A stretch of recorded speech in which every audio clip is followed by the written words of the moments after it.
Zelensky's major miscalculation. Two things are clear coming off of Friday's tete-a-tete between Zelensky and Trump in the Oval Office. First, Zelensky doesn't really want peace. Instead, he wants the U.S. and Europe to fight Russia for him.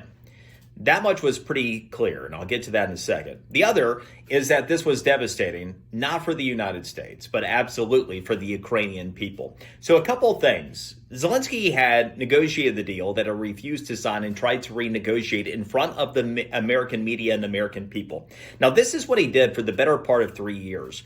He played a media manipulation game to get support behind the Ukrainian war. But heading into Friday's meeting, only 39% of Americans, according to Pew, thought that we should do more than we already had. 8% of Americans thought we had done too much already. So American will preceding that meeting wasn't behind more Ukrainian aid. That's one. Second point is Trump's approval rating was higher than Zelensky's in the United States. Third, very important key here, media manipulation by the legacy news media doesn't work anymore, else it did. Donald Trump surely wouldn't be president of the United States.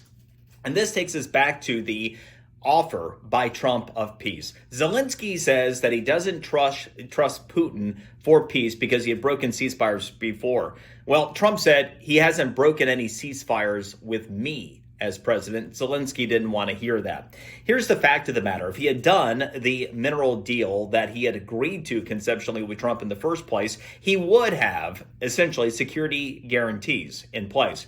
If Americans are in the ground in Ukraine, mining minerals and producing and taking care of all that along with security forces, do you think that Russia is going to be firing into the Ukraine where they could hit Americans and would bring the U.S. into the war? Not very likely.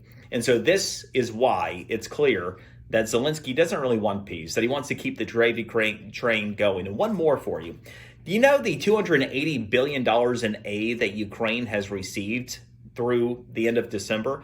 You know that is more than the Ukrainian economy would produce in a year preceding the war. In other words, they've essentially doubled their economy simply through foreign aid. And you know that money's going somewhere. There's a lot of motivation to keep the status quo in place if you're Zelensky. That's what really happened. And somewhere along the way, the Ukrainian people probably not going to be so happy with Zelensky burning his bridge with the United States, because where is Ukraine in 4 years without the United States?